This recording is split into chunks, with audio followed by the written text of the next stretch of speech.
রাজি তৈরি আছে সে ছেলের তরে, চাই যদি মায়ের দিল কালাজি। পারে মাপতে মায়ের দিলকে, পারে মাপতে মায়ের দিলকে, জগতের জ্ঞানী গুণী, জগতের শ্রেষ্ঠ আসন যার সে হয় মা জননী।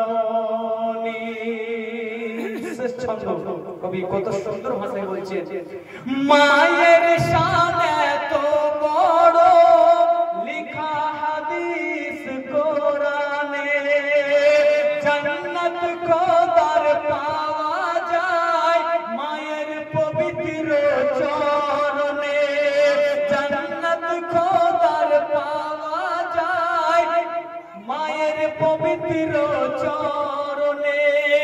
তাই জিয়া বল কেমনে এ মাকে ভুলতে পারে, মায়ের এক ফোঁটা আঁসু দোজখ নিভাতে পারে, মায়ের এক ফোঁটা আঁসু দোজখ নিভাতে পারে।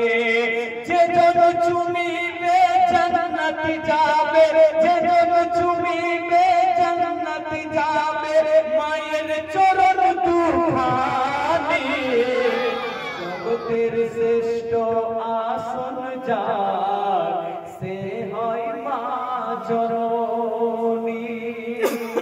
আর আমাদের হুজুর এসেছে, অনেকে আমরা হাত চুম্বন করি, কিন্তু কোনোদিন মায়ের পা চুম্বন করেছি আমরা?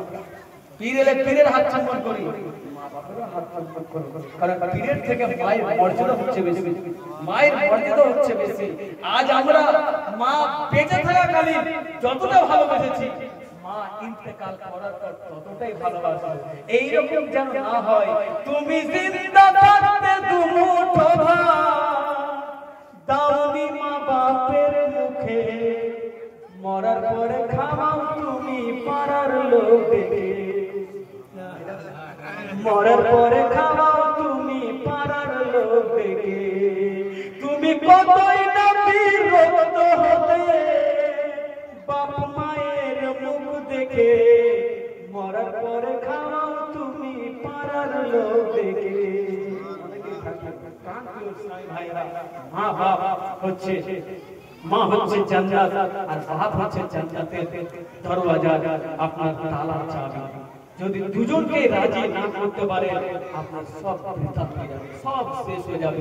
অতএব অনুরোধ করছি, যাদের বাবা মা আছে তাদের সম্মান করুন, মূল্য দিতে শিখুন। স্ত্রী যদি নারাজ থাকে, স্ত্রীকে আপনি বুঝান যে তুই যেমন জান্নাতে আমাকে রাজি করলে যাবি, আমারও জান্নাত মাকে রাজি করলে আমি পাবো।